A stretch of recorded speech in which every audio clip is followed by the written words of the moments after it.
L'école normale, c'est nul. Voici donc l'instructeur Liu qui prépare la cérémonie d'éveil.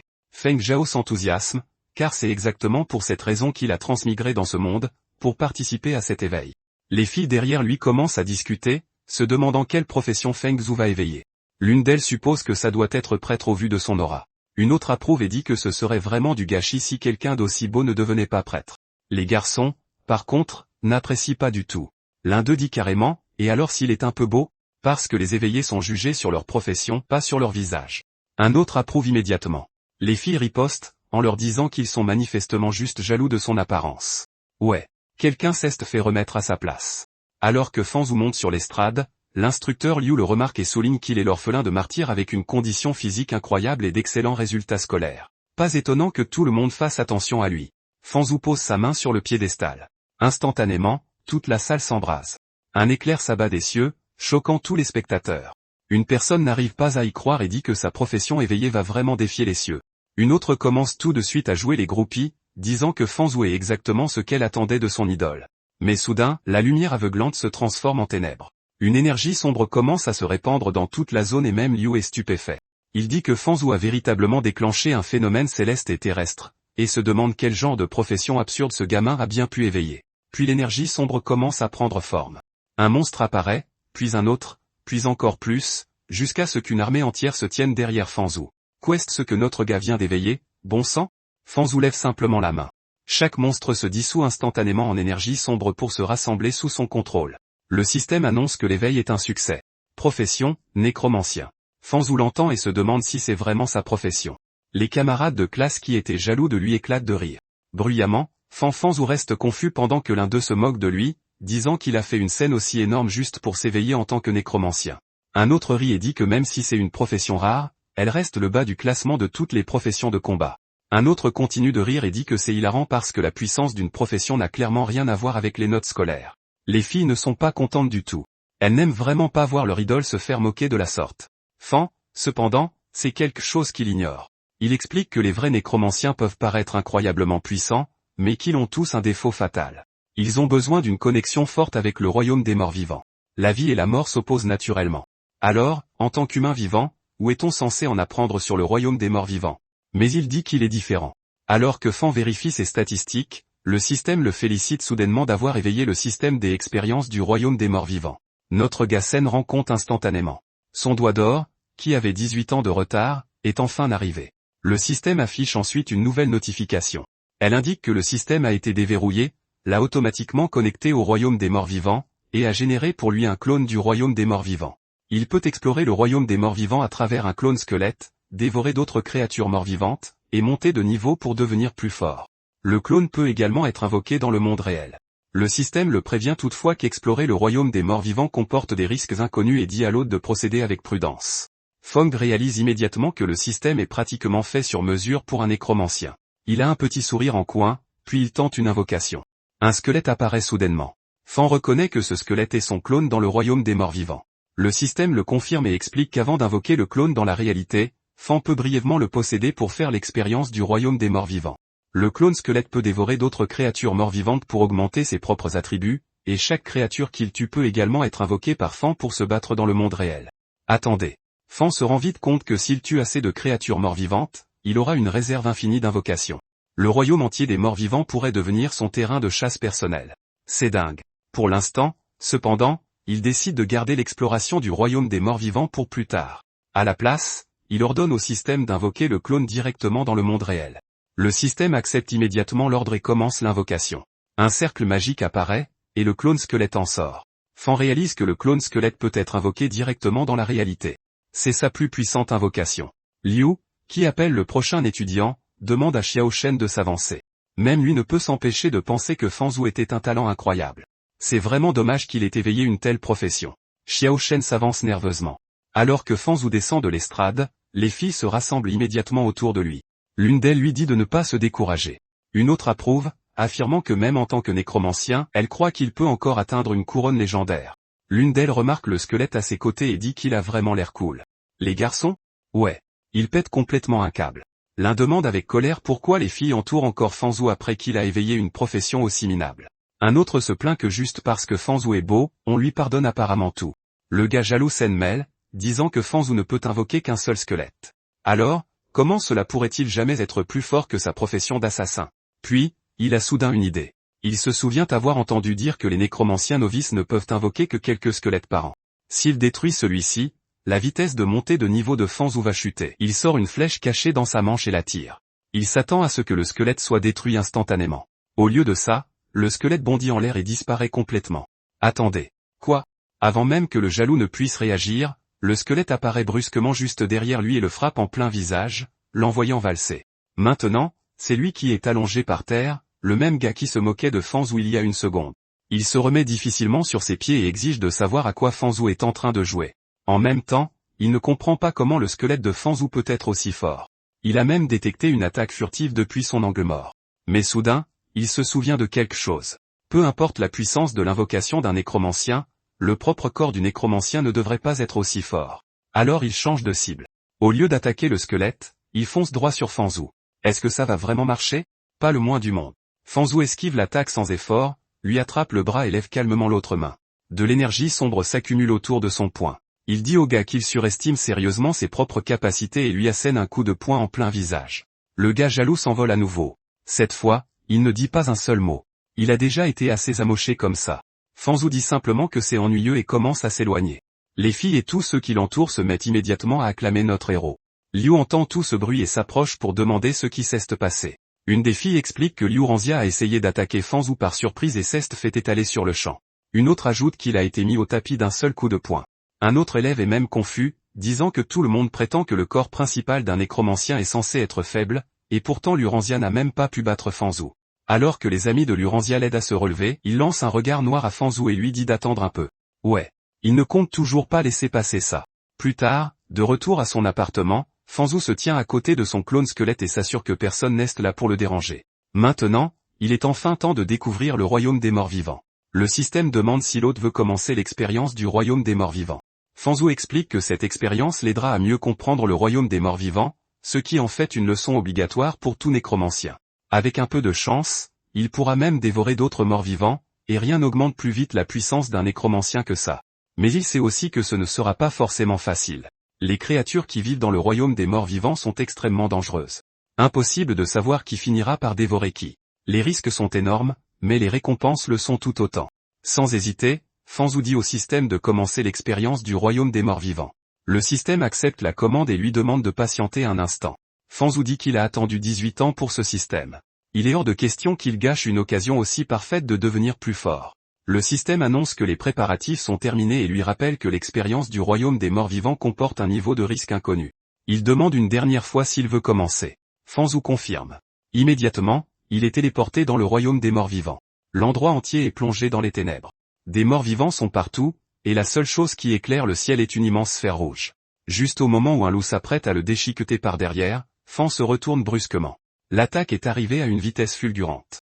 Le royaume des morts vivants est vraiment rempli de dangers cachés. Mais avant qu'il ne puisse s'en occuper, un autre problème se présente. Son pied se prend dans quelque chose sous lui. Malgré tout, il parvient à garder l'équilibre et plaisante en disant qu'il pourrait tout aussi bien avoir une offre de type un acheté, un offert. Il lance un coup de pied puissant, envoyant le loup voler. Le loup se relève aussitôt. Fan se rend compte que ce coup de pied n'a eu presque aucun effet. Les mouvements du corps squelettique sont bien plus difficiles à contrôler que prévu, et repousser ces loups devient déjà un vrai problème. Il sait que ça ne peut pas durer. Puis il remarque un tas d'eau à proximité. La fois suivante où un loup se jette sur lui, Fan attrape rapidement un os du tas et le forge pour en faire une arme. Cette fois, il le balance de toutes ses forces et fracasse le loup. Le loup parvient tout de même à lui mordre le bras avant de s'effondrer. Même dans le monde réel, Fan ressent la douleur. Maintenant, il comprend que le système est bien plus dangereux qu'il ne le pensait au départ.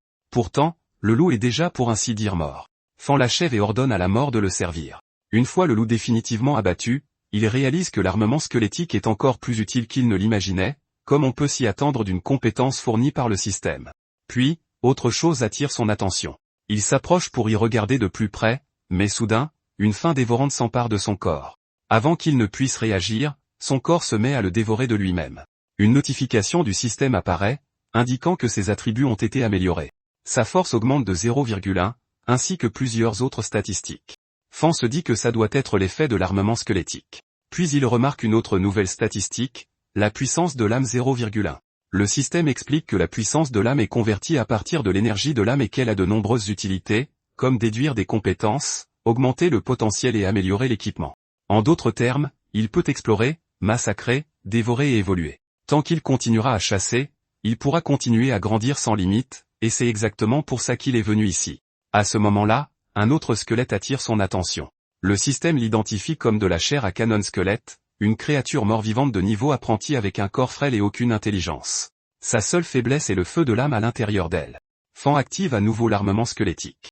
Le système le félicite pour avoir réussi à forger une lance d'os. Avec la lance d'eau en main, Fan abat facilement le squelette. Ensuite, il ordonne à tous les squelettes vaincus de devenir sa force. Même après les avoir absorbés, ça ne suffit toujours pas. Au fur et à mesure qu'il devient plus fort, il réalise qu'il peut grandir encore plus. Plus tard, de retour au lycée Huechan, Fan Zhao n'arrête pas d'y penser. Il n'arrête pas de se répéter qu'il peut devenir plus fort. Encore plus fort. Une camarade de classe s'approche et l'interpelle. C'est Bec Xiaoxuan. Elle l'appelle par son nom une fois, mais Fan est tellement distrait qu'il ne répond même pas.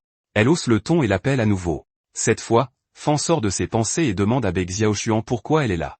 Bec Xiaoxuan lui dit que même si la profession qu'il a éveillée n'est pas idéale, il ne devrait pas se blesser juste pour évacuer sa frustration. Fan laisse échapper un rire gêné. Il se rend compte qu'elle a complètement mal compris la situation et se dit que la prochaine fois qu'il entrera dans le royaume des morts-vivants, il devra absolument trouver un endroit plus calme. Il lui dit qu'il va bien et que ce n'est qu'une petite égratignure. Bec Xiaoxuan demande s'il dit vraiment la vérité. Les deux se dévisagent un instant avant que Fan ne se mette à marcher. Il lui rappelle que le cours de méditation est sur le point de commencer et qu'il ferait mieux d'y retourner. Bec Xiaoxuan approuve. Puis, Fan se met soudain à tousser.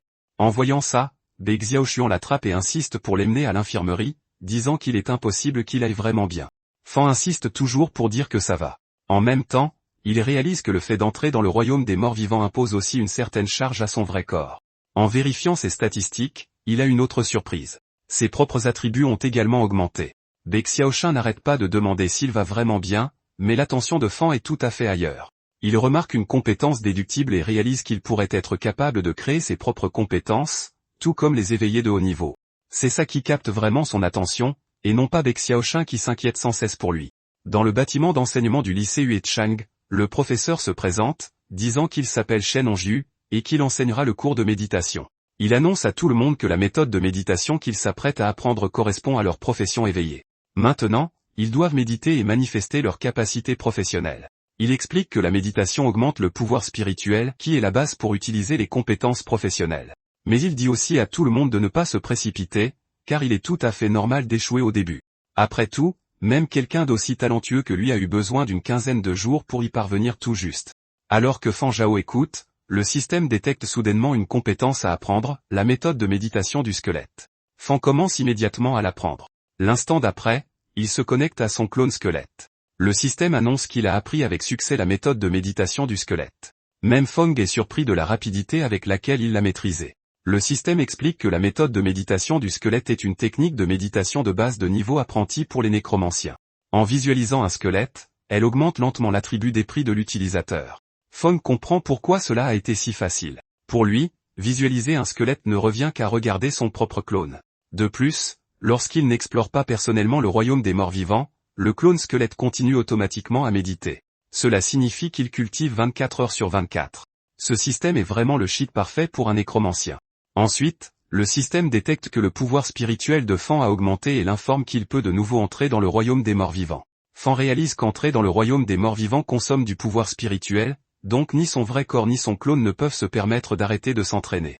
Sans perdre une seconde de plus, il ordonne au système de lancer l'expérience du royaume des morts-vivants. Il se retrouve très vite de retour dans le royaume des morts-vivants via son clone squelette. Cette fois, il commence à attaquer chaque créature morte-vivante qu'il croise. Il se dit qu'il peut enfin chasser à cœur joie de nouveau. Ensuite, le système détecte qu'une des compétences du clone a atteint un niveau de maîtrise instinctif. Elle peut maintenant servir de matériel pour déduire une compétence inconnue pour le corps principal de Fan. Coût estimé, 10 points de pouvoir de l'âme. Compétence déductible, invocation de squelette. Fan se souvient que le système a mentionné la déduction de compétences plus tôt et réalise que cela doit être fait à l'intérieur du royaume des morts-vivants. Sans perdre de temps, il ordonne au système de commencer la déduction. Le système commence à analyser la compétence. Quelques instants plus tard, la déduction est terminée et Fong obtient une nouvelle compétence, le javelot d'os. C'est une compétence maîtrisée de niveau apprenti qui condense un javelot d'eau et le lance sur les ennemis, infligeant à la fois des dégâts physiques perforant l'armure et des dégâts d'énergie mortelle. Sa quantité, sa puissance et sa portée dépendent de l'attribut des prix de l'utilisateur et de sa maîtrise de la compétence. Fan est ravi. Le javelot d'eau est exactement basé sur l'arme qu'il a créée plus tôt. Il ne s'attendait pas à ce que le système lui donne tout un arbre de compétences dérivées. Il se rend compte qu'il devra récolter encore plus de pouvoir de l'âme. Juste à ce moment-là, il aperçoit un autre groupe de monstres squelettes. Parfait. Fan se dit que le timing ne pourrait pas être meilleur, car ils feront des cibles parfaites pour tester sa nouvelle compétence. Il lance immédiatement un javelot d'eau, les anéantissant avec facilité. Il affirme que la compétence est bien plus puissante que les compétences de niveau apprenti comme le missile mortel et le rayon d'affaiblissement. Après avoir vérifié ses statistiques, Fan remarque quelque chose. Les attributs et le pouvoir de l'âme gagnés grâce à ces petits squelettes ont commencé à diminuer. Comme prévu, le système ne le laissera pas farmer indéfiniment des ennemis faibles. S'il veut continuer à devenir plus fort, il va devoir s'aventurer plus profondément dans les zones bien plus dangereuses du royaume des morts-vivants. Jusqu'à ce qu'il cesse complètement de recevoir de l'essence d'os de ces morts-vivants de bas niveau, il continuera à en dévorer autant que possible. Plus tard, de retour en classe, Fan ne peut s'empêcher de sourire intérieurement. Shen Anju le remarque et s'approche. Il demande à Fan Zhao pourquoi il reste assis là à sourire bêtement alors que tout le monde travaille dur et médite. Fan est pris au dépourvu. Avant qu'il ne puisse répondre, Liu Ranxia prend la parole et dit au professeur que Fan Zhao est tout simplement incapable de méditer. Un autre camarade n'est pas d'accord, affirmant que les professions rares sont censées avoir de meilleurs effets de méditation. Quelqu'un rit aussitôt et précise que cela ne s'applique qu'à certaines professions rares. Un autre élève souligne que presque personne ne s'éveille en tant que nécromancien en premier lieu, et que la méthode de méditation du squelette est réputée incomplète. Un autre camarade approuve, disant qu'il n'est pas surprenant que Fan Zhao n'arrive même pas à entrer dans un état méditatif. Fan reste complètement silencieux. Le professeur Shen Anju lui dit qu'il sait que la méditation est difficile pour un nécromancien, mais que cela ne veut pas dire qu'il doit baisser les bras. Il souligne que, comme Fan Zhao n'essaie même pas, toute la classe perd son temps. Pour prouver ce qu'il avance, Shen Anju dit à tout le monde de regarder à quel point Liu Ranxia est travailleur. En un seul cours, il a déjà réussi à faire apparaître le manche d'un couteau par la méditation. Liu Ranxia sourit d'un air satisfait et dit modestement que le professeur le flatte trop. Il prétend n'avoir compris qu'environ un tiers de la méthode de méditation et que sa vitesse de culture n'est qu'au niveau d'un génie moyen. Au fond de lui, cependant, il savoure le moment. Il veut que Fan Zhao comprenne le fossé qui sépare un nécromancien de toutes les autres professions. Fan Zhao laisse échapper un petit rire et dit que cette vitesse est vraiment plutôt moyenne. La classe entière se tait. Même le professeur le regarde. Liu Ranxia se lève immédiatement, pointe Fan Zhao du doigt, et dit que quelqu'un qui n'arrive même pas à méditer ne devrait pas se vanter. Fan Zhao ne cherche pas à débattre. À la place, une énergie sombre commence soudainement à émaner de son corps. Il dit calmement à Liu Ranxia de reculer. Cela suffit à faire hésiter Liu Ranxia. Shen Anju dit immédiatement à Liu Ranxia de rester concentré, puis se tourne vers Fan Zhao et lui demande ce qu'il fait. Il lui rappelle que c'est un cours de méditation, pas un cours de combat, et lui dit de garder la bagarre pour plus tard. Fan Zhao explique qu'il ne cherche pas à se battre. Il veut juste que Liu Ranxia s'écarte pour pouvoir montrer ses progrès en méditation au professeur. La classe est stupéfaite. Un élève se demande si Fan Zhao a vraiment réussi à méditer. Liu Ranxia se moque aussitôt, affirmant que même si c'est le cas, il n'a probablement accompli qu'un dixième de l'étape d'initiation. Suranshu observe la scène avec une expression inquiète. Fan Zhao active la méthode de méditation du squelette. Une énergie sombre l'entoure instantanément, faisant taire Liu Ranxia et les camarades de classe qui riaient quelques instants plus tôt. Même Shen Anju est sous le choc. Il n'arrive pas à croire que Fan Zhao a atteint l'étape d'initiation de la méthode de méditation du squelette en un seul cours. Fan Zhao déclare calmement que si cela est considéré comme la vitesse d'un génie moyen, alors il doit être 100 millions de fois meilleur. Juste à ce moment-là, un autre instructeur entre dans la salle de classe. Après avoir vu les progrès de chacun, il dit que leur entraînement à la méditation semble bien se passer, et qu'ils auront donc un test de combat demain. La classe entière est choquée. Un élève s'écrie, « Quoi ?» Un autre n'arrive pas à croire qu'ils ont déjà un cours de combat. Quelqu'un d'autre se plaint qu'ils n'ont même pas encore atteint l'étape d'initiation de leur méthode de méditation. Liu Ranxia, en revanche, n'est pas du tout inquiet. Il pense que le combat est complètement différent de la méditation. C'est sa spécialité, et il va enfin pouvoir voir comment un mage faible comme Fan Zhao compte continuer à se montrer si confiant. Dans le royaume des morts vivants, le clone squelette de Fan continue de se battre sans arrêt. Après avoir atteint l'étape d'initiation de la méthode de méditation du squelette, le temps qu'il peut passer dans le royaume des morts vivants a considérablement augmenté. Fan sait qu'il ne peut pas se permettre de se relâcher. Avant que son pouvoir spirituel ne s'épuise, il doit vaincre autant de créatures mortes vivantes que possible. Il continue donc à combattre un ennemi après l'autre, puis un autre, et encore un autre. Plus il en vainc, plus il a envie de continuer. Finalement, Fan se rend compte que son pouvoir spirituel est presque totalement épuisé aujourd'hui. Au même moment, le système récompense ses progrès en permettant au clone de monter de niveau une fois de plus. Avec cette amélioration, Fan apprend une nouvelle compétence, la frappe brutale.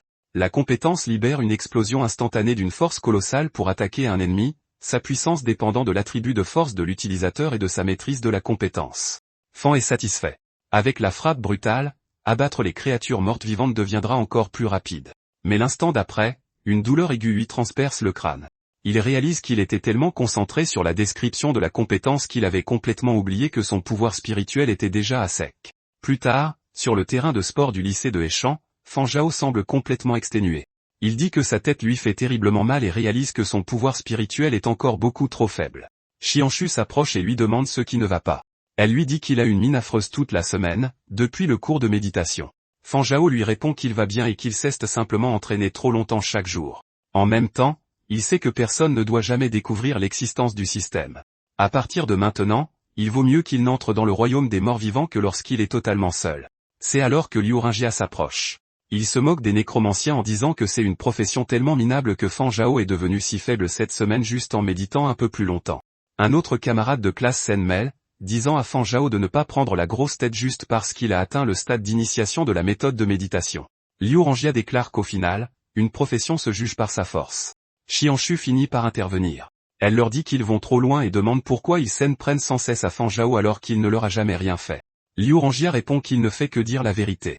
Fan Zhao le regarde et lui demande s'il veut encore se faire tabasser. Liu Ringjia le pointe du doigt et affirme qu'il n'est plus la même personne qu'il y a une semaine. Il a déjà appris une compétence professionnelle. Maintenant, il affirme qu'il ne lui faudra qu'un seul mouvement pour vaincre Fan Zhao. Soudain, le professeur principal lui arrive et ordonne à tout le monde d'arrêter. Il rappelle à la classe que l'école leur enseigne des compétences pour tuer des fantômes vicieux à l'avenir, et non pour se battre entre eux. Liu Ringjia recule immédiatement et dit qu'il a compris. Le professeur lui déclare ensuite qu'il a déjà vu les résultats de tout le monde au cours de méditation, mais qu'ils doivent aussi travailler dur au cours de combat. Fan Zhao approuve. En même temps, il ne peut s'empêcher de remarquer que le professeur lui semble veiller intentionnellement sur lui. Peu après, tout le monde se rassemble sur le terrain d'entraînement. Le professeur lui demande à son assistant de l'amener. L'assistant s'exécute, et une étrange machine ressemblant à un monstre est poussée devant la classe. Le professeur lui explique qu'il s'agit d'un golem de test de niveau apprenti. Il possède 100 points d'attaque et 100 points de défense, et sert à mesurer les capacités offensives et défensives. Ses caractéristiques sont basées sur l'unité de chair à canon la plus faible des démons des abysses, le lutin. Pour bloquer ses griffes lacérées de front, une valeur de défense de 100 est requise. Un élève regarde le golem usé et demande s'il ne va pas se briser après qu'il l'ait attaqué. Le professeur lui se met à rire et répète, se briser. Aucun nouvel élève n'a jamais réussi à détruire l'un de ces golems. Il fait même une offre à tout le monde. Si quelqu'un parvient à démanteler un golem aujourd'hui en utilisant uniquement sa propre force, il demandera personnellement une récompense de 20 points de contribution de l'Alliance en son nom d'instructeur. Toute la classe s'enthousiasme immédiatement. Un élève n'arrive pas à croire que le professeur lui offre 20 points de contribution de l'Alliance comme ça. Un autre déclare qu'ils ont enfin une bonne raison de se donner à fond. Fan se souvient que dans ce monde, les points de contribution de l'Alliance fonctionnent comme une monnaie. Ils sont nécessaires pour acheter des objets et des compétences. Les élèves se portent immédiatement volontaires. L'un d'eux demande à passer en premier. Un autre saute juste derrière lui pour réclamer son tour. Le professeur lui dit à tout le monde de s'aligner, car ils commenceront par les professions communes. Le premier élève s'avance et lance une boule de feu sur le golem. Le professeur lui annonce le résultat. Puissance d'attaque, 48. Il dit à l'élève qu'il a encore besoin de s'entraîner. L'élève n'arrive pas à y croire. Il dit que son attaque lui semblait incroyablement puissante, alors il ne comprend pas comment son score a pu être si bas. L'élève suivant utilise la frappe paralysante. Puissance d'attaque, 41. Un autre élève utilise une flèche pétrifiante. Puissance d'attaque, 50. Une fois toutes les professions communes passées, le professeur lui annonce qu'il est maintenant temps pour les professions spéciales d'entrer en scène une par une. Les élèves ayant des professions communes ne peuvent s'empêcher de se sentir découragés. L'un d'eux fait remarquer qu'aucune profession commune n'a réussi à obtenir un score supérieur à 60. Un autre élève soupire en disant qu'il n'est pas étonnant que le professeur lui se soit montré si généreux. Il n'y a aucune chance que l'un d'entre eux obtienne ces 20 points de contribution de l'Alliance. Quelqu'un d'autre se demande quel genre de score les professions cachées vont pouvoir atteindre. Pendant ce temps, Fan Zhao observe son système. Pour le moment, toute sa puissance d'attaque provient de son squelette. Il commence à se demander si le golem de test calcule la puissance d'attaque de manière cumulative. Debout à côté de lui, Liu Ringjia remarque son hésitation et se moque de lui, affirmant que son expression prouve que Fan Zhao sait déjà que sa puissance d'attaque sera tout en bas du classement. Fan répond simplement par un silence. Liu Rangjia s'avance avec assurance et déclare qu'il montrera à Fan Zhao le fossé qui les sépare maintenant qu'il a appris une compétence professionnelle. Il active la dague fantôme. Le golem affiche une valeur d'attaque de 80. Liu Rangjia déclare fièrement que c'est là le pouvoir de la profession cachée d'assassin fantôme. Baek Xiangsu riposte immédiatement, disant qu'il n'est pas le seul à avoir éveillé une profession cachée. Le professeur Liu appelle ensuite Yifan à s'avancer pour son test. Yifan répond et monte sur l'estrade. Les élèves commencent aussitôt à chuchoter. L'un d'eux se souvient que Yifan s'est éveillé en tant que chasseur de démons. Un autre raconte que l'école l'a sélectionné juste après son éveil et a même formé un groupe de recherche spécialement pour lui. Une fille dit qu'elle est trop jalouse et se demande quel niveau de puissance d'attaque il va atteindre. Yifan dégaine son arme. Il utilise la frappe de vengeance contre le golem de test. Puissance d'attaque, 65. Certains élèves sont confus. L'un d'eux fait remarquer que c'est à peine plus élevé que leur propre score. Un autre n'arrive pas à croire que ce soit seulement 65, mais Yifan déclare calmement qu'il n'a pas terminé. Il enchaîne aussitôt avec le combo de vengeance. La valeur d'attaque grimpe à 69, puis 88, puis 100. Le professeur Liu annonce le résultat final. Yifan, puissance d'attaque 100. En observant la scène, Fan réalise que le golem calcule bien les attaques de manière cumulative. Si c'est le cas, détruire ce golem de test ne devrait pas être difficile pour lui non plus.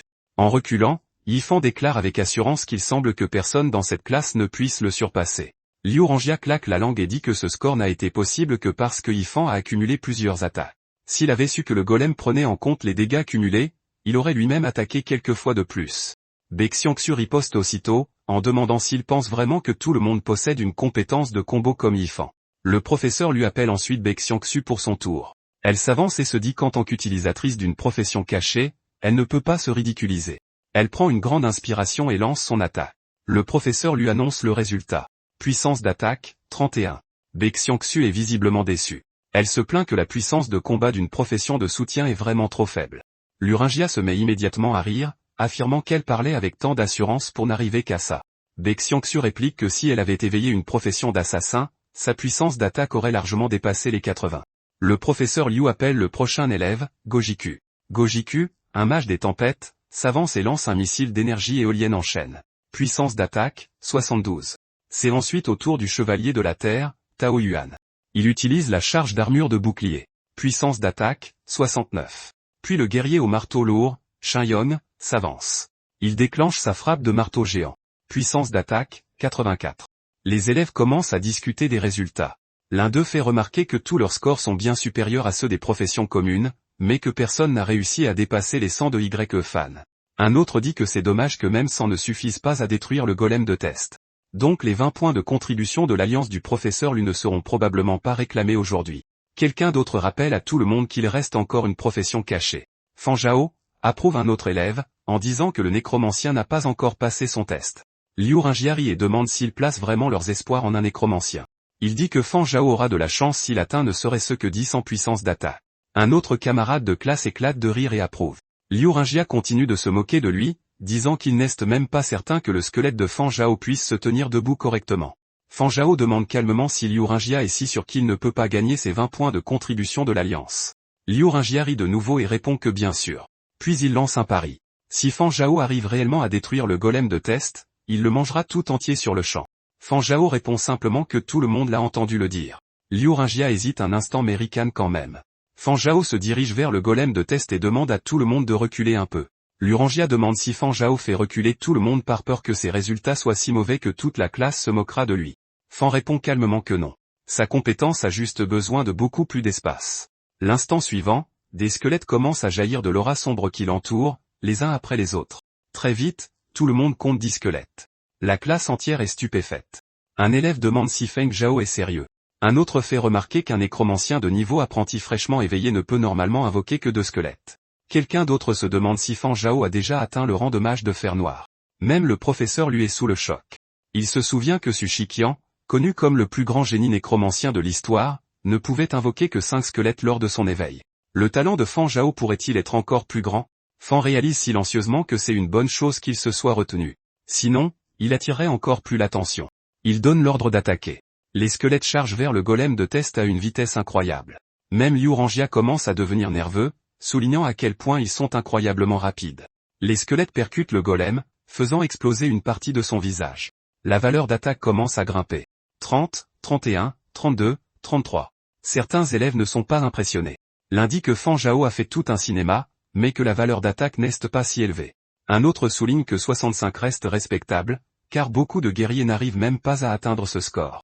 Quelqu'un d'autre affirme qu'avoir besoin de tant de squelettes juste pour atteindre 65 prouve que les nécromanciens sont toujours faibles. Luranjiao rit et demande si c'est vraiment tout ce que Feng Zhao a dans le ventre. Un autre élève plaisante en disant qu'en moyenne, chaque squelette ne pourrait même pas infliger 10 points de dégâts. Fan leur dit calmement de ne pas se presser. Ce n'est que le début. Luranjia demande si Fan Zhao essaie encore de se débattre. Fan répond que si 10 squelettes ne suffisent pas, alors il en utilisera 20. La classe est sans voix. Un élève réalise que Fan Zhao se retenait depuis le début. Un autre compte au moins 20 squelettes et se demande si un nécromancien aussi puissant a déjà existé auparavant. Bexiangxu sourit et dit qu'elle savait que Feng Zhao en était capable. Les squelettes continuent d'attaquer. La valeur d'attaque continue de grimper. 84, 85, 86, puis le golem de test explose en morceaux.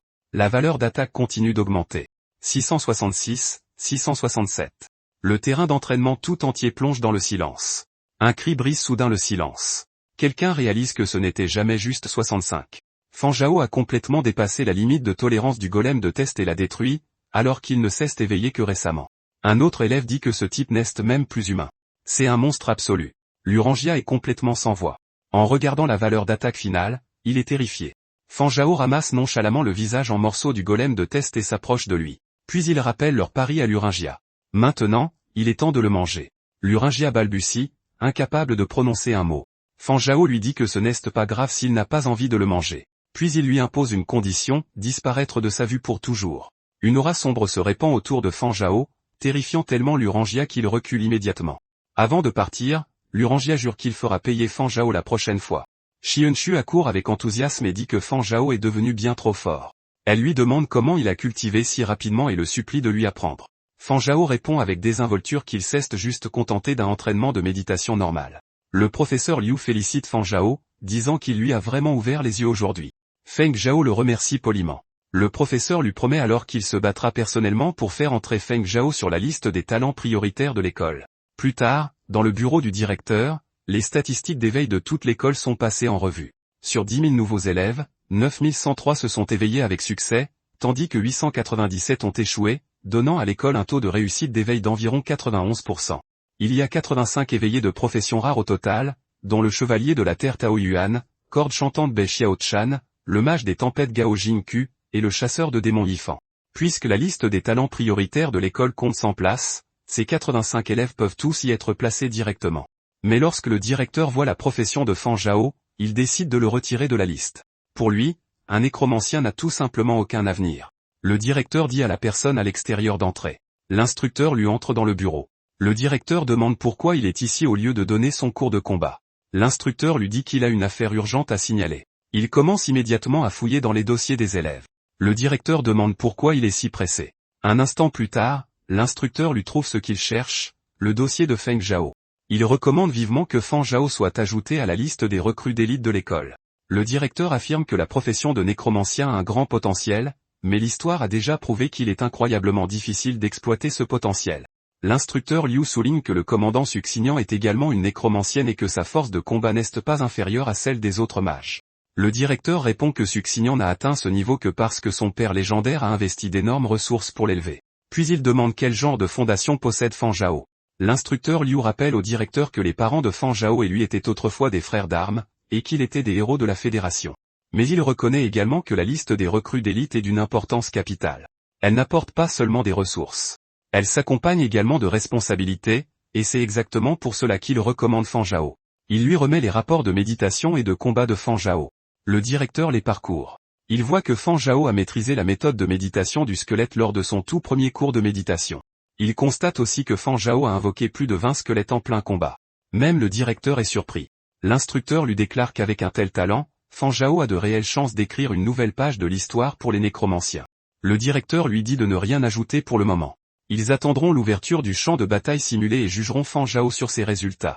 Alors que l'instructeur Liu quitte le bureau, le directeur murmure qu'il aimerait bien voir de quoi Fan Zhao est réellement capable. Plus tard, Bei Xiaoshan demande à Fan Zhao comment il a réussi à invoquer autant de squelettes lors de son tout premier cours de combat. Fan Zhao répond avec désinvolture qu'il a simplement invoqué quelques squelettes supplémentaires. Ce n'est pas grand-chose. Bai Xiaoshan rit et lui dit qu'être trop humble n'est qu'une autre forme d'arrogance. Fan Zhao rigole et insiste sur le fait qu'il ne trouve vraiment pas ça exceptionnel. En même temps, il sait qu'il ne peut pas lui avouer que tout ce qu'il a montré jusqu'à présent n'est que la partie émergée de l'iceberg. À ce moment-là, quelqu'un interpelle Fan Zhao, et lui ainsi que Bai Xiaoshan se retournent. Le nouveau venu se présente. C'est Yifan. Il dit n'avoir jamais été inférieur à quiconque dans sa vie, et après avoir observé toute la classe, Fan Zhao est la seule personne digne d'être son adversaire. Fan Zhao et Bai Xiaoshan en restent tous les deux sans voix. Fan est sincèrement confus. Les deux décident de l'ignorer et commencent à s'éloigner. Fan Zhao s'excuse et dit qu'il n'a aucun intérêt à accepter le défi d'un Shunibyo. Bai Xiaoshan approuve en le qualifiant de type vraiment bizarre. Yifan les arrête rapidement de nouveau. Il s'interpose devant Fan Zhao et explique qu'il ne s'agit pas d'un simple défi. Il veut que Fan Zhao devienne son partenaire d'entraînement. Fan Zhao lui demande pourquoi il en a besoin. Yifan explique qu'après avoir éveillé la rare profession de chasseur de démons, il a rejoint le groupe de recherche des chasseurs de démons. Au cours de leur recherche, ils ont besoin de quelqu'un de force similaire pour servir de partenaire d'entraînement. Fan Zhao demande pourquoi il devrait les aider dans leur recherche. Yifan lui fait immédiatement une offre, 10 points de contribution de l'Alliance pour 2 semaines d'entraînement, logé et nourri. Dès que Fan Zhao entend cela, il serre immédiatement la main de Yifan. Ravi de faire affaire avec vous. Yifan sourit et dit que c'est exactement ce qu'il attendait du rival qu'il a choisi. Mais Xiaoshuan n'arrive pas à croire que Fan Zhao ait accepté si vite. Sans perdre une seconde de plus, Yifan leur dit de le suivre immédiatement. Bai Xiaoshan demande à Fan Zhao s'il a sérieusement accepté l'offre de ce type bizarre comme ça. Fan Zhao demande ce qu'il était censé faire d'autre. 10 points de contribution de l'Alliance, c'est une somme énorme. En même temps, il réalise que les gens de chez lui pourraient probablement utiliser ces points de contribution. Il se demande même si Yifan n'est pas un riche héritier de la 2e génération vu la désinvolture avec laquelle il dépense son argent. Bai Xiaoshan dissipe rapidement ce malentendu. Elle explique que Yifan n'est pas riche du tout. Ces points de contribution lui ont été avancés par l'association de recherche. Feng Zhao est surpris et demande si l'association de recherche est vraiment si généreuse. Bai Xiaoshan répond que c'est seulement une avance. Yifan devra finalement rembourser chaque point. Au rythme où il dépense, il sera probablement encore en train de rembourser cette dette 20 ans après l'obtention de son diplôme. Feng Zhao comprend enfin. Après avoir suivi Yifan pendant un moment, ils arrivent à destination. Yifan s'arrête devant un bâtiment et leur annonce qu'ils sont arrivés. Il les fait entrer et présente fièrement l'endroit comme le laboratoire du groupe de recherche des chasseurs de démons, leur demandant ce qu'il en pense. Fan observe le laboratoire et ne peut s'empêcher de penser à quel point il est bien équipé. Le traitement réservé aux professions rares est vraiment d'un tout autre niveau. À cet instant, un ranger des rafales de rang argent nommé Shin Jingshan s'approche et les salue. Il se présente comme le responsable de l'association de recherche des chasseurs de démons. Fan le salue poliment en l'appelant professeur Shin. Même si le professeur Shin travaille principalement dans la logistique et la recherche, Fan peut tout de même ressentir l'aura de quelqu'un qui a mené d'innombrables batailles sur les lignes de front. Le professeur Shin explique qu'il n'y a pas si longtemps, un vétéran chasseur de démons humains a obtenu la couronne légendaire dans le royaume mystique des Abysses et a réussi à abattre un seigneur des Abysses, faisant preuve d'une puissance de combat écrasante. À cause de cela, après l'éveil de Yifan en tant que chasseur de démons, l'Académie militaire de Heshan a accordé une énorme importance à sa profession. Ils ont même créé un groupe de recherche dédié pour développer pleinement son potentiel. Le professeur Shin dit qu'il a également déjà examiné le dossier de Fan Zhao. Si Fan est intéressé, ils peuvent créer une petite association de recherche rien que pour lui. Fan décline poliment. Dans son esprit, cependant, il se dit qu'il préfère ne pas passer les 20 prochaines années après l'obtention de son diplôme à rembourser des dettes. Le professeur Shin hoche simplement la tête et conduit tout le monde plus loin dans l'établissement. Il déclare qu'ils vont commencer les véritables recherches sur le combat. Le laboratoire a déjà préparé des mesures de sécurité rigoureuses pour qu'ils puissent se battre de toute leur force sans craindre pour leur vie. Il leur dit aussi qu'avant le début du combat, chacun peut choisir 3 équipements de combat dans l'armurerie. Fan commence à évaluer la force de Yifan. Il se rend compte que Yifan est rapide, possède des dégâts explosifs et contre naturellement ses invocations de squelettes. C'est alors que le système attire son attention.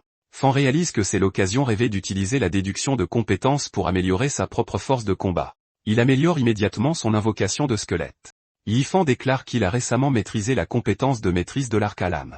Même si Fan invoque 20 squelettes, Yifan affirme avec assurance que cela ne suffira toujours pas pour le battre. Fan se contente de sourire et dit que c'est possible, mais qu'après avoir amélioré ses compétences, les choses pourraient bien changer. Sa puissance de combat a déjà considérablement augmenté. Yifan sourit d'excitation. Fan lui rend son sourire et dit qu'il espère que Yifan ne le décevra pas. Des notifications apparaissent. Bâton d'apprenti gris inférieur, un bâton standard fabriqué à la chaîne. Il augmente légèrement l'effet des sorts. Ensuite, La robe d'apprenti grise inférieure, une robe standard fabriquée à la chaîne. Elle réduit légèrement les dégâts subis. À l'association de recherche des chasseurs de démons, Yifan regarde Fan Zhao et dit que, comme on pouvait s'y attendre de son rival, sa confiance est impressionnante. Mais il ajoute que les améliorations fournies par le groupe de recherche dépassent largement tout ce que Fan peut imaginer. Alors que Yifan commence à exhiber sa force, les chercheurs se mettent à discuter du combat. Quelqu'un demande qui, selon eux, va l'emporter. Une chercheuse répond immédiatement Yifan.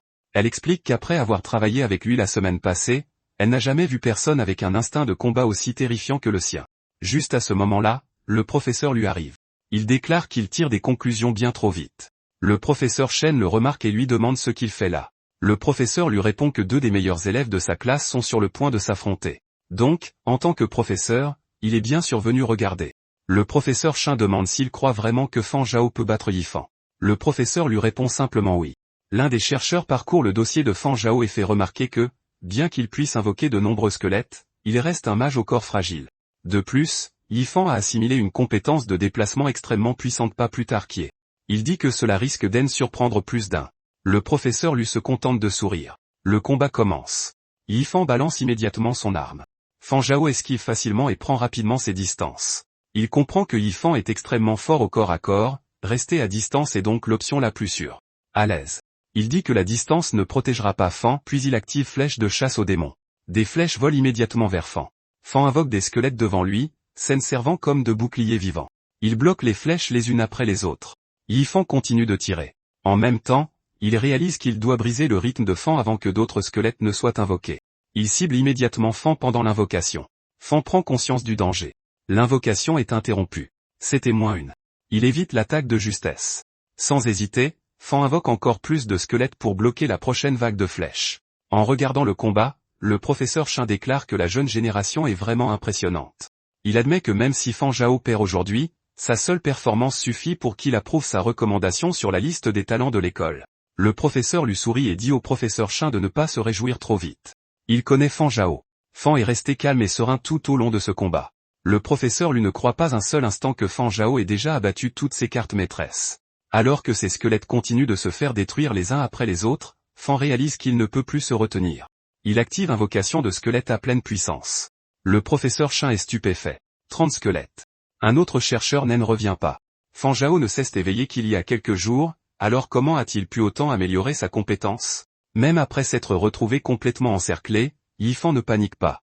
Au lieu de ça, il sourit et dit que c'est beaucoup mieux. Seule une personne dotée d'une telle force est digne d'être son rival. Fan remarque à quel point Yifan est encore calme.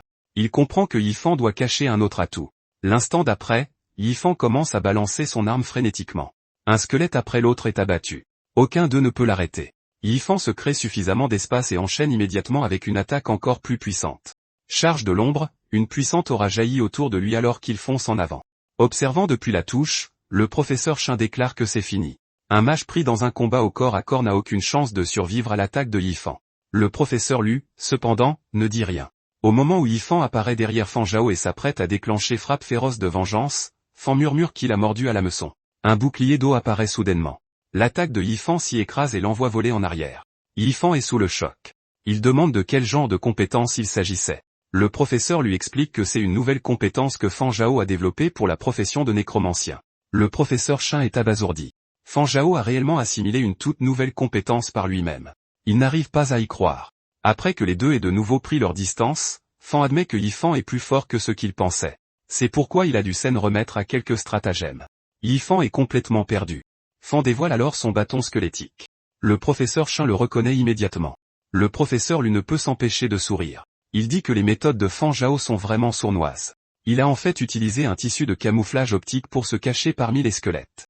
Yifan regarde autour de lui avec frustration. Il n'arrive plus à distinguer le vrai corps de Fan Zhao. Avant même de s'en rendre compte, il est à nouveau encerclé de squelettes. Tout ce qu'il peut faire, c'est continuer à se battre en hurlant à Fan Zhao de se montrer. Alors que le combat s'éternise, Yifan réalise qu'il finira par être submergé. Il décide qu'il n'a pas le choix. Il va devoir utiliser cette attaque. Une puissante aura jailli soudainement de son corps. Même le professeur lui est sous le choc. Il ne peut pas croire que Yifan ait réussi à maîtriser cette compétence à son niveau actuel. Le professeur Shen explique que, bien que la compétence ait un temps de recharge très long, elle possède d'incroyables dégâts explosifs et une capacité de désengagement exceptionnelle. L'instant suivant, Yifan bondit haut dans les airs. De là-haut, il repère enfin le vrai corps de Fan Zhao. Sans hésiter, il verrouille sa cible et déclenche frappe tombée du ciel. Alors qu'il s'écrase en direction de Fan Zhao, il lui hurle d'encaisser son attaque. Juste au moment où la frappe tombée du ciel de Yifan est sur le point d'atterrir, tous les squelettes lèvent les yeux vers l'attaque descendant du ciel. La frappe s'écrase au sol. Une énorme explosion projette tout le monde en l'air alors que la poussière envahit tout le champ de bataille. Debout au milieu de tout ça, Yifan dit que Fan Zhao est fort, mais qu'il a sa propre fierté et refuse de perdre. Il dit rapidement à tout le monde d'appeler l'équipe médicale car il ne veut pas que quiconque soit gravement blessé. Le professeur Shin célèbre déjà la victoire, mais Yifan se rend immédiatement compte que quelque chose cloche. Tout le monde a une drôle d'expression. Ce n'est pas comme ça qu'on regarde le vainqueur. Il regarde rapidement autour de lui, puis il le voit. Un squelette gît en bas. Ses yeux s'écarquillent. Ce n'est pas Fan Zhao. Yifan réalise enfin ce qui s'est passé. Ce n'était pas un simple déguisement. Fan Zhao s'est d'abord déguisé en squelette, puis il a demandé à un autre squelette de se déguiser en lui. Un déguisement inversé par-dessus un autre déguisement. Avant que Yifan ne puisse réagir, un autre groupe de squelettes se précipite et le maîtrise. C'est alors que le vrai Fan Zhao fait son apparition. Il sourit et remercie Yifan de l'avoir laissé gagner. Yifan pousse un soupir d'impuissance. Il s'avoue vaincu. Le match est officiellement déclaré en faveur de Fan Zhao. Yifan se rend compte que la compétence précédente a consommé trop d'énergie. Il n'a plus de force et s'effondre presque. L'un des squelettes de Fan Zhao le rattrape avant qu'il ne tombe. Yifan le remercie maladroitement. Fan Zhao lui fait un pouce en l'air et plaisante en disant que c'est juste un peu de compassion pour le perdant. Alors que les squelettes emmènent Yifan, il déclare haut et fort que la défaite n'est qu'un carburant pour devenir plus fort. Il dit à Fan Zhao d'attendre, affirmant que 30 ans à l'est de la rivière deviendront 30 ans à l'ouest de la rivière. Fan Zhao rit et dit qu'il plaisantait. Il n'y avait pas besoin de s'emporter autant. Le professeur Shen s'approche alors. Bien qu'il soit réticent à l'admettre, il dit à Fan Zhao que ses capacités de combat ont de loin dépassé toutes les attentes. Fan Zhao salue poliment le professeur Shen. Le professeur Shen le félicite à nouveau en disant qu'avec des tactiques pareilles, il deviendra certainement un maître de la tactique à l'avenir. Fan Zhao ne peut s'empêcher de demander si c'était vraiment censé être un compliment. Le professeur lui interroge ensuite Fan Zhao sur le sort de bouclier qu'il a utilisé pendant le combat. Il veut savoir si Fan Zhao a vraiment créé cette compétence lui-même. Fan Zhao le confirme. Il explique qu'en s'entraînant à invoquer des squelettes, il a acquis de nouvelles connaissances et compris 2 nouvelles compétences, qu'il a nommées javelot d'eau et bouclier d'eau. Le professeur Shin et le professeur Lu en restent sans voix. Après un long silence, le professeur lui donne une tape dans le dos de Fan Zhao et dit qu'il sait vraiment comment surprendre son monde. Fan Zhao demande au professeur Lu d'y aller un peu plus doucement avec lui. Le professeur Lu rit et se tourne vers le professeur Shin pour lui demander s'ils peuvent utiliser l'équipement professionnel du laboratoire pour tester les nouvelles compétences de Fan Zhao. Le professeur Shen accepte et dit qu'il va tout préparer immédiatement. Fan Zhao fait remarquer que son pouvoir spirituel est déjà complètement épuisé, il craint donc de ne pas pouvoir tester ces 2 nouvelles compétences. Le professeur lui dit de ne pas s'inquiéter pour si peu. L'instant suivant, il tend une bouteille à Fan Zhao. Fan Zhao la regarde avec confusion et demande s'ils servent sérieusement de la bière pression. Le professeur lui dit de regarder l'étiquette. C'est en fait une potion de récupération de pouvoir spirituel. Fan Zhao la boit. Il ne peut s'empêcher de commenter que c'est la première fois qu'il voit quelqu'un boire des potions de récupération aussi calmement que de l'eau. C'est plutôt rafraîchissant. Le professeur lui dit de se préparer car le test va bientôt commencer.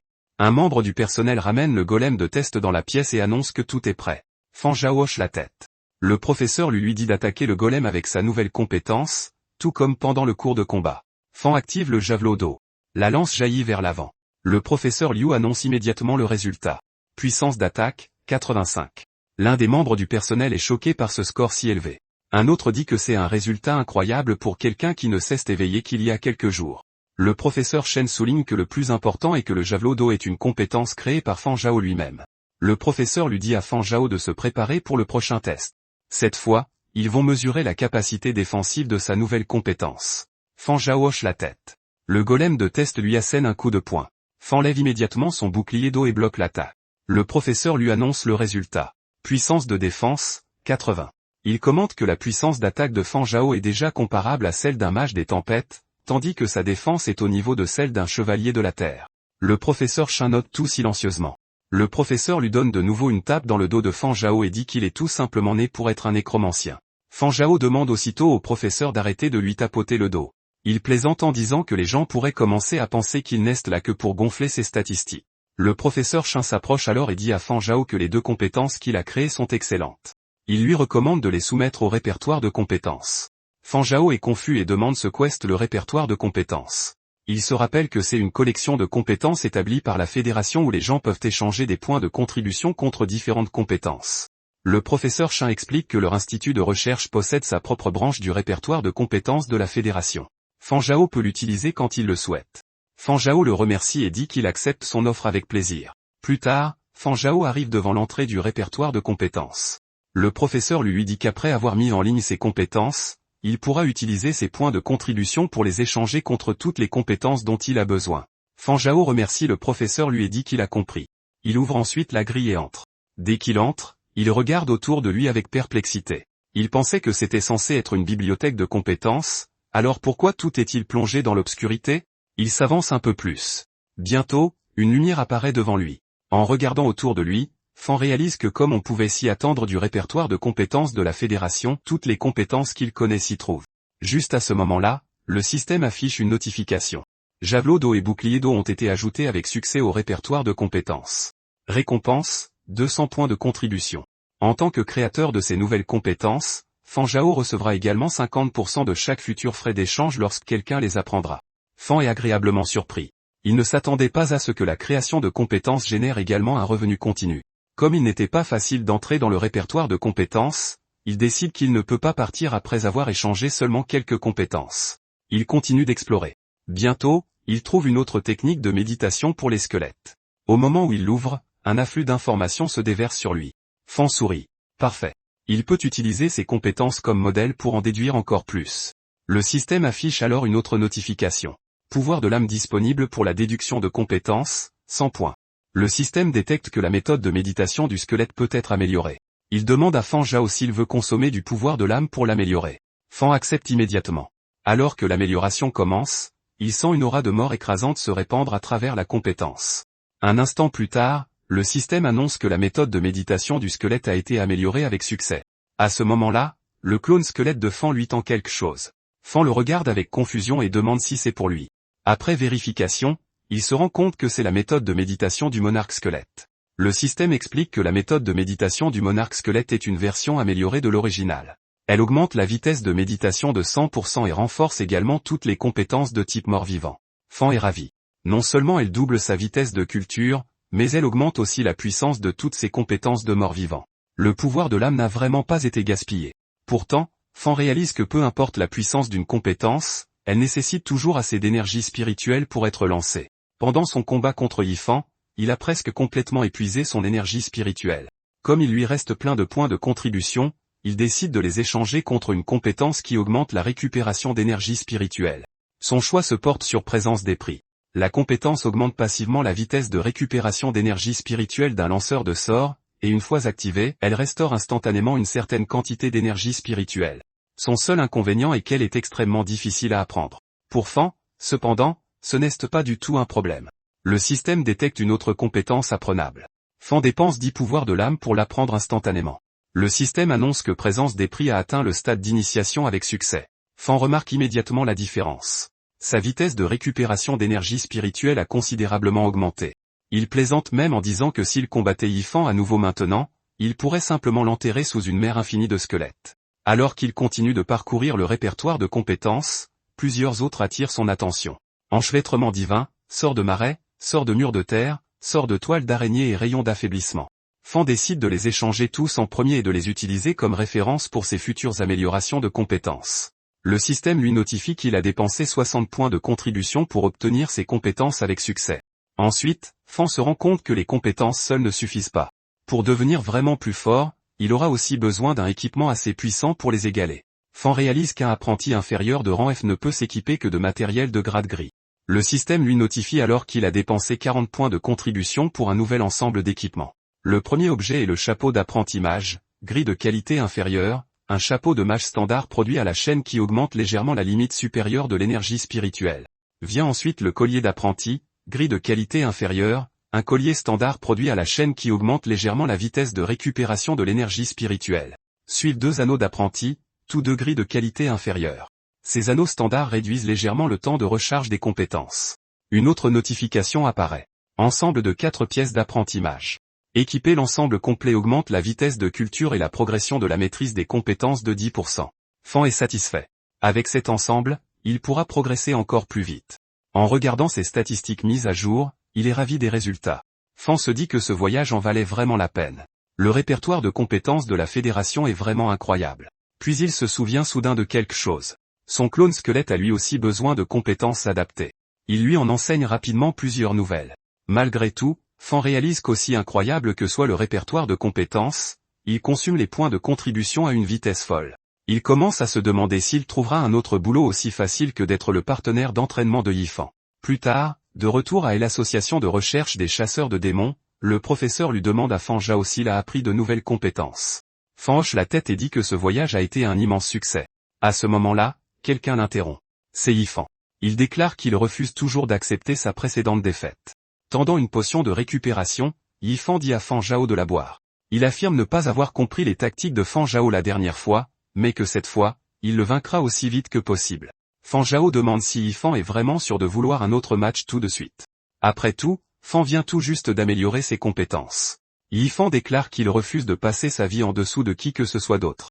Cette fois, il se battra de toutes ses forces et gagnera. Fan Zhao sourit et dit que si cela compte comme un entraînement supplémentaire, alors Yifan devra payer plus de points de contribution. Le professeur Shen rit et fait remarquer que peu importe combien Yifan dépense maintenant, c'est lui qui devra tout rembourser plus tard. Fan Zhao accepte le match. Puis il relance la potion de récupération à Yifan et lui dit de la garder. Il en aura probablement besoin plus tard. Cela ne fait que frustrer davantage Yifan. Il lance un regard noir à Fan Zhao et crie son nom avec colère. Yifan libère son aura et prépare immédiatement une autre frappe tombée du ciel. Fan Zhao, cependant, ne bouge pas d'un pouce. Bec Xiaoshan est choqué que Yifan utilise sa meilleure attaque dès le début. Le professeur lui dit que les instincts de combat de Yifan sont excellents. Un combat rapide est sa seule chance de gagner. Maintenant, il est curieux de voir comment Fan Zhao va réagir après avoir obtenu tant de nouvelles compétences. Fan Zhao commence calmement un autre rituel d'invocation. Juste au moment où la frappe tombée du ciel est sur le point d'atterrir, Bec Xiaoshan se demande si Fan va seulement utiliser l'invocation de squelette à nouveau. Le professeur lui remarque immédiatement que quelque chose est différent. Ce n'est pas le même nombre de squelettes qu'avant. De plus en plus de squelettes continuent d'apparaître. Ils s'empilent les uns sur les autres jusqu'à former une immense armée squelettique. Même le professeur Liu est abasourdi. C'est bien au-delà de ce à quoi il s'attendait. La frappe tombée du ciel s'écrase sur l'armée de squelettes. Une énorme explosion retentit. Le professeur Liu commente que l'attaque est encore plus forte qu'avant. Le professeur Shen se rend compte que Yifan a en fait amélioré sa compétence lors de leur précédent combat. En regardant l'explosion, Fan Zhao admet que l'attaque est sans aucun doute beaucoup plus forte maintenant, mais ses propres compétences se sont aussi améliorées. L'armée de squelettes bondit en avant et encercle complètement Yifan. Tout ce que Yifan peut faire, c'est crier le nom de Fan Zhao. En observant depuis la touche, tout le monde se rend compte que Yifan n'avait pratiquement aucune chance. Les squelettes se rapprochent de toutes les directions. Pour la première fois, Yifan a l'air vraiment nerveux. Puis le passage à tabac commence. Yifan crie désespérément de ne pas le frapper au visage. Fan Zhao annonce calmement que la séance d'entraînement d'aujourd'hui est terminée. Le professeur Shen plaisante en disant que Yifan ne pourra probablement pas s'entraîner pendant toute une semaine après ça. Pendant ce temps, Yifan se retrouve en larmes après s'être fait tabasser par l'armée de squelettes. Une fois le calme revenu, le professeur Shen demande une fois de plus à Fan Zhao s'il n'est vraiment pas intéressé par la création d'une association de recherche sur les nécromanciens. Fan Zhao refuse poliment. Au fond de lui, il sait que si quelqu'un l'étudiait de trop près, la découverte de son système deviendrait un véritable problème. Plus tard, au dépôt de compétences de la Fédération, une femme remarque qu'un nécromancien a enregistré une toute nouvelle compétence. Son intérêt est immédiatement piqué. La scène passe ensuite sur une femme. Une notification apparaît. Tsushinian a dépensé 20 points de contribution et a obtenu une compétence avec succès. Tsushinian regarde le javelot d'eau et le bouclier d'eau avec surprise. Elle réalise que les sorts basés sur les squelettes peuvent vraiment être utilisés de cette façon. Plus elle les étudie, plus elle est impressionnée. Elle dit que la personne qui a créé ces compétences est un génie absolu. Elle décide immédiatement d'en parler à son père. Plus tard, dans le bureau de Sutianka, quelqu'un demande au professeur Lu pourquoi il est de retour. Le professeur lui dit qu'il est ici pour demander une fois de plus que Feng Zhao soit ajouté à la liste des graines à cultiver en priorité par l'école. Le professeur Shen est là aussi. Il dit qu'il est prêt à se porter personnellement garant de Feng Zhao lui aussi. Le directeur prend calmement une gorgée de son café et demande pourquoi le professeur Shen se mêle de ça lui aussi. Il dit que même si un nécromancien s'en sort bien maintenant, il n'y aura toujours pas assez de compétences adaptées à apprendre plus tard. Le professeur Shen répond immédiatement que Fan Zhao a déjà assimilé 2 compétences de nécromancien par lui-même.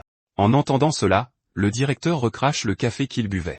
Après s'être calmé, il dit que le simple fait de créer de nouvelles compétences ne suffit pas. Ce qui compte vraiment, c'est de savoir si ses compétences sont réellement puissantes.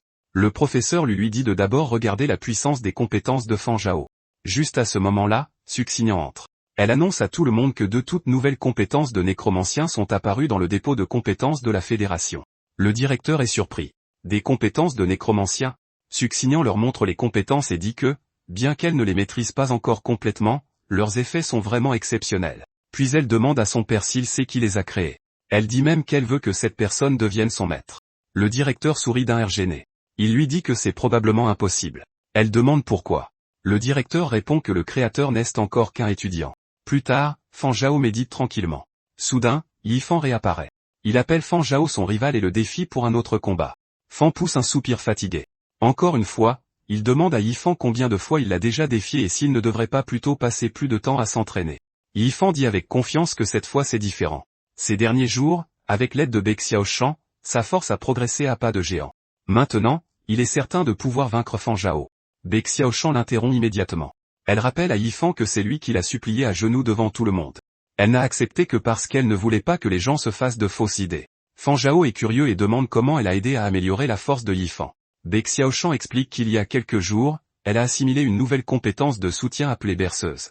Cette compétence accélère grandement la récupération de l'énergie spirituelle tout en améliorant les effets de la méditation et de l'entraînement. Bai explique que berceuse ne peut être utilisée que 3 fois par jour. Yifan dit qu'il dépense 2 points de contribution chaque semaine juste pour avoir la chance de l'utiliser. Fan ne peut s'empêcher de se demander si Yifan a l'intention de passer le reste de sa vie à rembourser ses dettes. Yifan dit avec confiance à Fan Zhao de venir se battre car cette fois, il est sûr de gagner. Fan, cependant, pense à toute autre chose. Si berceuse améliore la méditation et l'entraînement, ne fonctionnerait-elle pas aussi sur son clone squelette? Il se tourne vers Bai Xiaoshan et lui demande si elle peut lui vendre ses utilisations restantes de berceuse. Elle répond que c'est possible. Yifan se plaint immédiatement, leur disant d'arrêter de l'ignorer. Fan invoque nonchalamment un groupe de squelettes et en encercle Yifan. Il dit à Yifan de jouer avec les squelettes pour le moment et lui rappelle de transférer les points de contribution après. Yifan est furieux. Il crie sur Fan Zhao pour l'avoir pris de haut. Fan se retourne vers Bai Xiaoshan et lui demande de lancer berceuse sur lui. Elle accepte, et à l'intérieur du royaume des morts vivants, le clone squelette de Fan reçoit le buff de berceuse. Fan est ravi. Les effets de berceuse peuvent en réalité affecter le clone squelette lui aussi. Parfait. Maintenant, il peut tester correctement à quel point les compétences du clone s'améliorent. Un squelette ennemi charge vers lui. Fan lance un javelot d'eau et l'abat instantanément. Ensuite, il active la parade défensive. La compétence adopte une posture défensive qui par la prochaine attaque imminente, réduisant ainsi les dégâts subis. Le taux de réussite et la réduction des dégâts dépendent de son attribut de constitution et de sa maîtrise de la compétence. Après cela, il teste la maîtrise des armes, puis la transformation, le relâchement et la poussée inversée. Avec chaque nouvelle compétence, Fan sent qu'il devient plus fort. Il remarque même que les récompenses du système qu'il reçoit ont augmenté de 10% supplémentaires. Berceuse est vraiment une compétence de soutien incroyable. Bientôt, des monstres squelettes encore plus grands commencent à s'approcher. Fan les bête l'un après l'autre. Le combat continue et ses statistiques ne cessent d'augmenter. Peu de temps après, il aperçoit toute une légion de squelettes devant lui. Il y en a encore environ une centaine. Au lieu de reculer, Fan crie pour qu'ils viennent tous vers lui en même temps. Puis il active une autre nouvelle compétence, le cri de guerre. Le système explique que le cri de guerre est un cri galvanisant qui augmente temporairement la force, la constitution et l'agilité. La durée et la puissance du buff dépendent de l'attribut de force de l'utilisateur et de sa maîtrise de la compétence. Alors que la légion de squelettes charge vers lui, Fan active le cri de guerre. Le bonus prend immédiatement effet. Sa capacité de combat augmente encore plus. Avec sa force et ses compétences, il tranche les squelettes l'un après l'autre. Au fur et à mesure que le combat avance, ses attributs continuent d'augmenter. Fan ne peut s'empêcher de crier qu'il peut devenir encore plus fort. Même après tout cela, ses statistiques continuent de grimper. Puis quelque chose attire son attention. Il s'arrête. Devant lui se tient un ange d'eau. Fan le reconnaît immédiatement comme un monstre boss qui est apparu directement dans la zone de départ. Maintenant, il fait enfin face à un véritable défi. L'ange d'eau lève son épée massive et frappe. Fan Zhao n'a aucun moyen d'esquiver. L'attaque fait mouche. Il y survit de justesse. Fan réalise aussitôt que si une autre attaque du genre le touche, il est mort. Essayer de se défendre ne sert à rien. Il décide donc d'attaquer en premier. Il active cri de guerre, puis lance un javelot d'os. Il enchaîne avec la posture brise-bouclier, puis une frappe brutale. Les attaques s'enchaînent avec fluidité alors qu'il met la pression sans relâche sur l'ange d'os. Le boss réagit à peine au début, puis charge soudainement droit sur Fan. Fan parvient à parer l'attaque. Cette brève ouverture suffit. Il assène immédiatement un autre coup puissant, d'une force capable de fendre des montagnes. Même ainsi, l'ange d'eau refuse de tomber. Fan réalise qu'il a bien fait de lui fracasser un bras plus tôt. Sinon, cette dernière attaque aurait broyé tous les os de son corps. Au moins, son point faible est désormais exposé. Au moment où Fan se prépare à l'exploiter, l'ange d'os change de tactique. Il se met soudainement à tournoyer. Une violente tornade d'aura fait irruption autour de lui. Fan comprend immédiatement ce qui se passe. L'ange d'os utilise la force centrifuge de sa rotation pour compenser la force perdue avec son bras cassé. L'attaque déchiquette tout sur son passage, pulvérisant le terrain environnant. Pire encore, pendant qu'il tournoie, Fan ne peut plus du tout cibler son point faible. L'ange d'eau le verrouille une fois de plus. Fan ne peut s'empêcher de se demander d'où ce sac d'eau tire un esprit combatif aussi dingue. Comme il s'y attendait, ce boss ne se laissera pas abattre facilement. Un instant plus tard, Fan se retrouve dans une impasse. L'attaque tournoyante approche à toute vitesse. Il n'y a plus nulle part où fuir. Fan resserre la prise sur son arme. Maintenant, il doit tout miser sur une seule attaque. Rien que le souffle de l'épée suffit à écorcher la chair et les os. Fan s'apaise et observe attentivement les mouvements de l'ange d'os. Enfin, il repère une ouverture. Il fonce droit vers le point faible exposé. L'ange d'eau pousse un rugissement. Fan plaisante en disant qu'un squelette aussi énorme souffre quand même d'ostéoporose et devrait sans doute prendre du calcium. Puis il le remarque. Le noyau de feu d'âme est complètement à découvert. C'est sa chance. Fan lance aussitôt un javelot d'os sur le point faible, mais l'ange d'os réagit instantanément. Il bloque l'attaque. L'ange d'eau bloque l'attaque, mais Fan Zhao se contente de sourire. Il dit qu'il savait que ça arriverait. Ses ailes ne pouvaient pas être là juste pour faire joli, mais son système n'est pas là juste pour décorer non plus. Le système commence immédiatement une nouvelle déduction de compétences. Déduction. Sort de toile, armement squelettique, fusion en cours. Une notification apparaît. Déduction de compétences réussie. Nouvelle compétence obtenue. Entrave d'eau. Le système explique que l'entrave d'os condense le mana mort-vivant en de solides chaînes d'os qui lient l'ennemi, l'empêchant de bouger ou de se battre. La force de la liaison, la durée, la portée d'incantation et d'autres effets dépendent tous de l'attribut des prix de l'utilisateur, de ses attributs spéciaux et de sa maîtrise de la compétence. Fan est ravi. Sa supposition était correcte. La déduction de compétences peut combiner les caractéristiques d'autres compétences de classe et les transformer en compétences de mort-vivant encore plus fortes. Il pointe l'ange d'eau du doigt puis lui demande s'il aime tant voler que ça. Des entraves d'os jaillissent et s'enroulent instantanément autour de l'ange d'os. Fan le projette violemment au sol. Il dit à l'ange d'os de ne pas se débattre. Plus il se débat, plus ça l'excite, et plus il frappera fort. Avec le boss complètement maîtrisé, Fan frappe son point faible exposé avec une ultime attaque. L'ange d'eau s'effondre. Fan absorbe avec joie son feu d'âme. Une notification apparaît, puissance d'âme plus 100. Fan est sous le choc. Ce seul boss lui a donné tellement de puissance d'âme, mais il remarque alors quelque chose d'étrange. Bien que sa puissance d'âme ait augmenté, son corps n'est pas devenu plus fort. Le système en explique immédiatement la raison. Ses attributs de base ont déjà atteint la limite de sa race actuelle. Il peut maintenant consommer sa puissance d'âme pour lancer l'évolution de race. Fan comprend enfin, c'est donc pour ça que ses attributs ont cessé d'augmenter. Il est maintenant temps d'évoluer.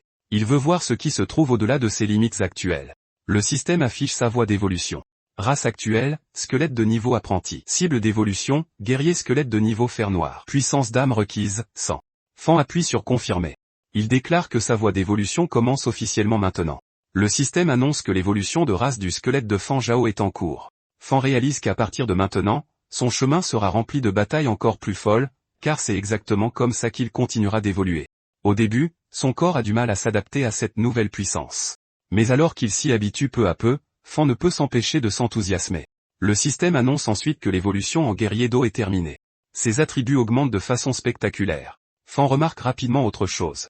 Le clone évolué a acquis un tout nouveau talent, Monarque d'os. Le système explique que Monarque d'os est une bénédiction accordée par la volonté des morts-vivants.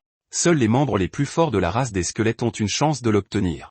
Elle augmente légèrement les dégâts infligés aux squelettes et à leurs formes évoluées, tout en réduisant légèrement les dégâts qu'il inflige en retour. Fan réalise immédiatement ce que cela signifie. C'est un talent spécialement conçu pour chasser les squelettes. En d'autres termes, cela lui permettra d'éliminer les monstres du royaume des morts-vivants beaucoup plus vite. À ce moment-là, un petit squelette se faufile discrètement derrière lui dans l'espoir de lancer une attaque surprise. Fan le remarque immédiatement.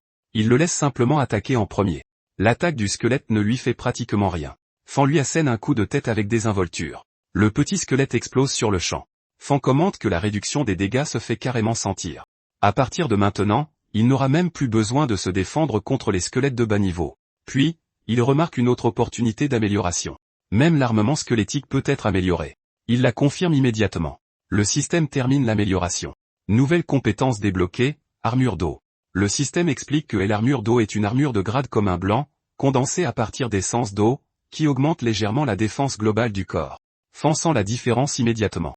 Sa force a encore augmenté. Il se retourne vers un autre petit squelette à proximité. S'excusant d'avance, il annonce qu'il va s'en servir pour s'entraîner un peu. Le squelette effrayé pousse une série de cris paniqués. Fan plaisante en disant que même donner le signal de départ serait une perte de temps. Le petit squelette continue d'émettre des bruits confus, puis Fan lance un coup de poing. Le squelette est pulvérisé instantanément. Fan plaisante en disant qu'il n'a même laissé passer que le souffle de son poing. Avec l'armure d'eau combinée au monarque des os, ses dégâts contre les squelettes ont encore plus augmenté. Ses statistiques continuent de grimper. Malgré cela, Fan réalise quelque chose. Vaincre ces squelettes de bas niveau ne l'améliore presque plus. S'il veut continuer à devenir plus fort, il va devoir s'aventurer dans les régions plus profondes du royaume des morts vivants. Soudain, Fan ressent une douleur aiguë dans tout son corps. Le combat contre l'ange d'eau a duré trop longtemps. Sa puissance spirituelle est épuisée, et il retourne dans le monde réel l'air complètement vidé. Baek Xiaoshan le remarque immédiatement et lui demande s'il s'est blessé en méditant. Fan marque une pause. Il réalise que cette blessure provient en fait du combat contre le boss dans le royaume des morts vivants. Il se promet de ne plus être aussi imprudent à l'avenir. Il rassure Baek Xiaoshan en disant qu'il va bien et qu'il a juste rencontré un petit problème pendant sa méditation. Avant qu'il ne puisse continuer à parler, quelqu'un interpelle soudainement Fan Zhao. C'est Yifan. Il affirme avec arrogance que ses squelettes ne peuvent plus le retenir. Cette fois, il veut affronter Fan Zhao à la loyale. Alors que Yifan charge vers lui, Fan active nonchalamment l'entrave d'eau. Les chaînes clouent instantanément Yifan sur place. Yifan s'écrie de surprise. Il proteste immédiatement, criant à l'injustice car Fan a utilisé une compétence qu'il n'a jamais vue auparavant. Il exige une revanche. Fan lui dit calmement de revenir quand il aura économisé suffisamment de points de contribution. Yifan fixe les entraves d'os avec incrédulité. Il avoue n'avoir jamais vu une telle compétence de sa vie. Les autres élèves sont tout aussi choqués. Certains se demandent si Fan Zhao a encore créé une nouvelle compétence lui-même. Pendant ce temps, Yifan est toujours pris au piège. Il hurle à tout le monde d'arrêter de le fixer et de l'aider à se détacher. En observant toute cette scène, Baek Xiaoshan ne peut s'empêcher de se demander à quel point Fan Zhao est devenu fort. Plus tard, en marchant à l'extérieur de l'académie, Fan réalise que c'est déjà vendredi. Depuis son éveil, il a été tellement occupé à devenir plus fort qu'il n'est pas rentré chez lui une seule fois. Il est grand temps d'y faire un tour. Il se dirige vers le département d'échange des ressources. Un membre du personnel lui demande s'il a besoin d'aide. Fan demande d'échanger 10 points de contribution contre 100 000 pièces de monnaie Lonxia. L'employé est surpris. Les points de contribution ont une valeur inestimable, les échanger directement contre de l'argent est généralement considéré comme un gâchis. Fan répond que ce n'est pas grave. Il a besoin de cet argent dans l'immédiat. Le membre du personnel acquiesce et procède à l'échange. Avant que Fan ne parte, le membre du personnel lui dit de revenir s'il a besoin d'autre chose. Fan le remercie. Il se dit qu'avec cet argent, ceux de l'orphelinat devraient pouvoir vivre un peu plus confortablement. Plus tard, Fan arrive à l'orphelinat de Yeondu. En entrant, il voit des enfants jouer joyeusement ensemble. L'un d'eux rappelle aux autres de faire attention à ne pas tomber. Un autre dit à tout le monde de ne pas courir. L'un des enfants rit et met les autres au défi de l'attraper. En regardant les enfants, l'une des gardiennes sourit et fait remarquer qu'ils débordent d'énergie. Puis, elle se demande silencieusement combien d'entre eux réussiront le réveil à l'avenir. Fan Zhao interpelle Sœur Uru. Elle se retourne, surprise, et le reconnaît instantanément. Fan Zhao. Fan sourit et dit qu'il est enfin de retour. Les enfants sautent immédiatement de joie. Ils accourent tous en criant que le grand frère Fan Zhao est de retour, et lui demandent s'il a apporté des choses délicieuses. Sœur Uru gronde doucement les enfants, leur rappelant que Fan Zhao vient à peine d'arriver et qu'il réclame déjà à manger.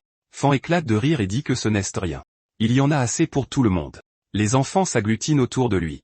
L'un d'eux se plaint de ne même pas pouvoir le voir. Un autre demande à tout le monde d'arrêter de pousser. Un autre encore crie de ne pas bloquer le passage. Sœur Uru ne peut que rester là, sans voix, pendant que les enfants continuent de chahuter.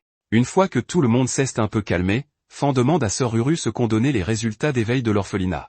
Au lieu de répondre, elle s'enquiert d'abord de son éveil à lui. Fan lui répond que ça a été un succès. Il s'est éveillé en tant que nécromancien. Sœur Uru sourit et s'exclame que c'est merveilleux. Tant que l'éveil est réussi, c'est tout ce qui compte. L'un des enfants est surpris d'apprendre qu'il est devenu un nécromancien. Une petite fille trouve que ça a l'air effrayant. Un autre enfant, au contraire, s'enthousiasme, disant que les squelettes sont vraiment géniaux et qu'il aimerait bien pouvoir en invoquer lui aussi. Fan sourit et invoque quelques petits squelettes pour que les enfants puissent jouer avec. Les gosses se mettent aussitôt à courir partout avec eux. L'un d'eux crie d'excitation en faisant charger ses squelettes. Un autre éclate de rire, trouvant le minuscule squelette bien trop amusant, avant de demander à jouer avec lui aussi. Après avoir regardé les enfants un moment, Fan se souvient de quelque chose. Il sort un paquet et dit à Sœur Uru que c'est pour le directeur. Elle le regarde avec surprise et lui demande de quoi il s'agit. C'est alors qu'une autre voix résonne soudainement derrière eux. Le nouveau venu sourit et demande poliment si son arrivée interrompt ses retrouvailles chaleureuses. Sœur Uru et Fang Zhao se tournent immédiatement pour le dévisager.